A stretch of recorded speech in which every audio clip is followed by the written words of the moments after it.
Hi!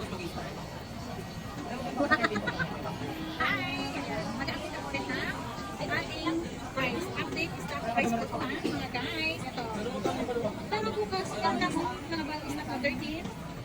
Yan, ito. Ang previous natin is ang previous natin ay gift box. Pag sinabing gift box, meron tayong magazine case, temper, charger, earpods, power bank, and magnetic charger, at dalawang silicone. So, magiging tatlong case. Yan, kasama ni gift box natin. Pag sinabi po gift box, kasama ganito po, kasama ganito.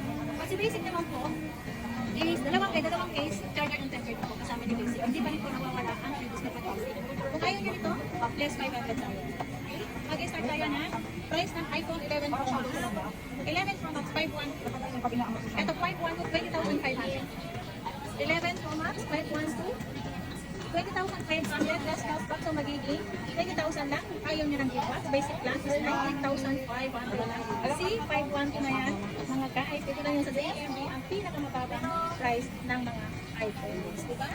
Meron tayong iPhone, meron tayong 5.6. May gold to ha, kasi yung gold ito. Ito, 5.6. May gold to. Ang 5.6 natin ay complete ng kulay. May silver, green, black, and gold. May blue gold niya.